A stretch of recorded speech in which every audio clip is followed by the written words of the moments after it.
जय हिंद दोस्तों हम सभी ये बात जानते हैं कि हमारे समाज में गोत्र का एक विशेष महत्व है और सभी अपना अलग अलग गोत्र इस्तेमाल करते हैं।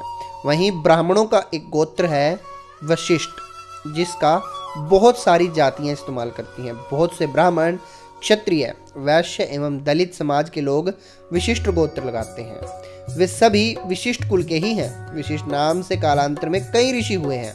एक विशिष्ट ब्रह्मा के पुत्र हैं, दूसरे इक्ष्वाकु के काल में हुए, तीसरे राजा हरिश्चंद्र के काल में हुए और चौथे राजा दिलीप के काल में, पांचवें राजा दशरथ के काल में हुए और छठवें महाभारत काल में हुए। पहले ब्रह्मा के मानस पुत्र, दूसरे मित्रावरुण के पुत्र, तीसरे अग्नि के पुत्र कहे जाते हैं। पुराणों में कुल 12 वशिष्ठों का जिक्र है।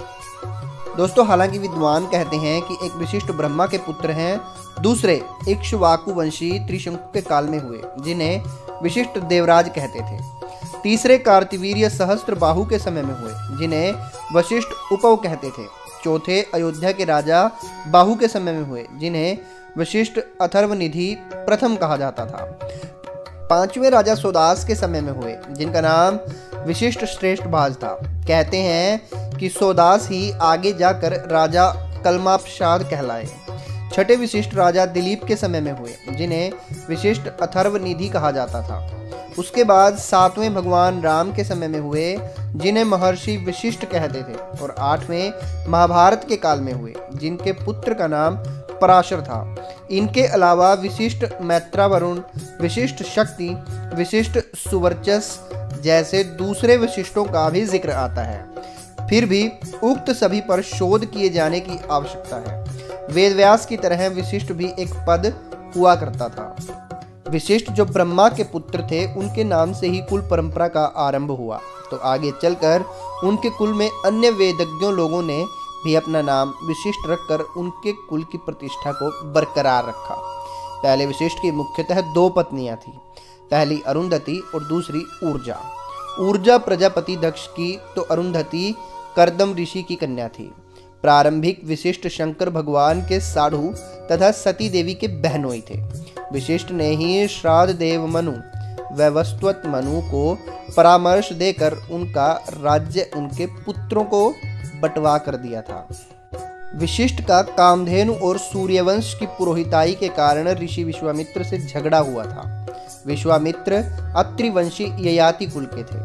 वेद वक्ताओं में वशिष्ठ ऋग्वेद के 7वें मंडल के प्रणेता है तथा 9वें मंडल में भी इनके वंशधरों के अनेक मंत्र हैं। इक्ष्वाकु ने 100 रात्रि का कठोर तप करके सूर्य देवता की सिद्धि प्राप्त की थी और विशिष्ट को गुरु बनाकर उनके उपदेश से अपना पृथक राज्य और राजधानी अयोध्यापुरी स्थापित कराई और वे प्राय वहीं रहने लगे। प्रथम विशिष्ट ही पुष्कर के प्रजापति ब्रह्मा के यज्ञ के आचार्य रहे। विशिष्ट राम के काल में हुए, जिन्होंने अयोध्या के राजपुरोहित के पद पर कार्य किया था। उन्होंने ही दशरथ को पुत्रेष्टि यज्ञ करवाया, श्री राम जी को जातकर्म चौल, यज्ञोपवीत विवाह कराया और राम की राज्याभिषेक की पूरी व्यवस्था इन्हीं के द्वारा हुई। एक विशिष्ट महाभारत के काल में भी हुए थे। प्रथम विशिष्ट की पत्नी अरुंधति से उत्पन्न पुत्रों के कुल में से ही आगे चलकर महाभारत के काल में एक और विशिष्ट नाम से प्रसिद्ध हुए ऋषि थे, जिनके पुत्र का नाम शक्ति मुनि और पौत्र का नाम पराशर था। पराशर के पुत्र महाभारत लिखने वाले मुनि वेदव्यास थे। विशिष्ट ऋषि की संपूर्ण जानकारी वायु, ब्रह्मांड एवं लिंग पुराण में मिलती है। विशिष्ट कुल ऋषियों एवं गोत्रकारों की नामावली मत्स्य पुराण में दर्ज है। इस वंश में क्रमशः प्रमुख लोग हुए: देवराज, आपव, अथर्वनिधि, वारुणी, श्रेष्ठ भाग, सुवर्चस, शक्ति और मैत्रावरुण। एक अल्प शाखा भी है जो जातुकर्ण नाम से है। विशिष्ट वंश के रचित अनेक ग्रंथ अभी उपलब्ध हैं, जैसे विशिष्ट संहिता, विशिष्ट कल्प, विशिष्ट शिक्षा, विशिष्ट तंत्र, विशिष्ट पुराण, विशिष्ट स्मृति, विशिष्ट श्राद्ध कल्प आदि इनमें प्रमुख हैं। तो दोस्तों, ये था हमारा आज का वीडियो। आपको वीडियो कैसा लगा हमें कमेंट में ज़रूर बताएं। अगर अभी तक आपने हमारे चैनल को सब्सक्राइब नहीं किया है तो चैनल को ज़रूर सब्सक्राइब करें, वीडियो को लाइक करें और शेयर ज़रूर करें। जल्द ही मिलेंगे आपको फिर से नए वीडियो के साथ। तब तक के लिए जय हिंद, जय भारत।